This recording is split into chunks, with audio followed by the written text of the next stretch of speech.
constant competition for everything you want. I know that I do.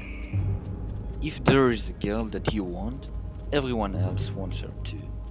If there is a job that you want, there are other candidates who also want that job. If you are looking for that perfect apartment for a cheap price, you will have to decide faster than the others who want it as well.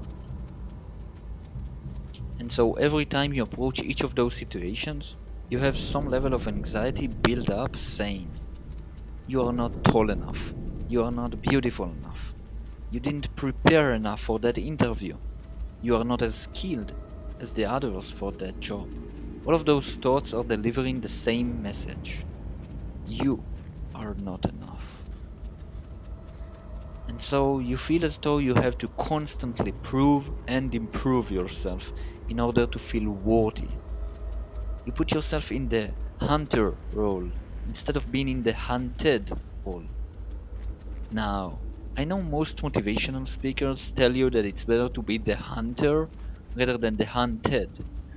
But please listen to me for the next few minutes, and I just might convince you that it is better to be the hunted rather than the hunter. Or in other words, why it's better to be a big fish in a small pond. I had just quit my job a few days ago and started looking for my dream job, which is in the foster care industry. I have applied to a few places, gone to a few interviews, some of which I didn't want to continue with, and others in which they just didn't respond. However, I landed on two main places I wanted to work in, and with the first place calling me first to schedule a first sighting, which is basically when you come and get a taste for the job before you start, to see if the job is a good fit for you, and if you are a good fit for them, because it's a two-way street. So usually there are two of those before signing a contract in those kinds of places. I get contacted by the first place, which has a female manager, and she says, we can do the first sighting tomorrow or next week. Mind you, it's a Monday. So that's kind of odd, but okay. I tell her that I can't come tomorrow and that I will wait for the next week to come because I have other interviews anyways in other places. That sentence was all it took for her to flip and say, well, we could get you in on Wednesday if you are free. To which I said, I am. And so that settled it. On Tuesday, when I had the second place's interview, the interviewer told me he would get back to me after he'd call my recommenders, basically past boss who vouches for my skill and personality. And so I left, going to the first place's first sighting on Wednesday and scheduling the second sighting for next Monday. On Thursday, the second interviewer calls me after he got a recommendation and tells me, we can do the first sighting on Monday. To which I reply, I can't. I already scheduled it with the other place. Let's do Tuesday. Which he has no choice to accept since I'm also busy on Sunday, despite him asking me to come on Sunday. So we decided Tuesday it is. How does this story have anything to do with being a hunter and hunted or a big fish in a small pond? You see, usually when people are looking for a job with no skills like me, they are competing with a large pool of applicants.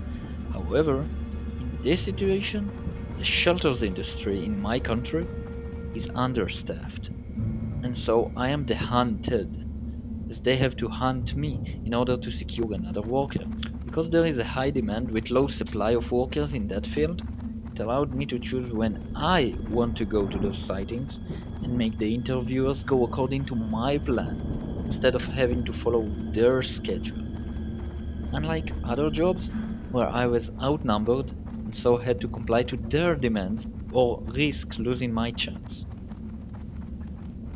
And that is why I believe that it is better to be a big fish in a small pond rather than a small fish in a big lake. Or in other words, the hunted rather than the hunter. Now, Being in a high demand, low supply market is a very fortunate situation I have found myself in that also aligns with my career goals. But that may not be the case for everyone. So perhaps for you, it might be to specialize in niche in order to differentiate yourself or develop a special skill set that nobody else has.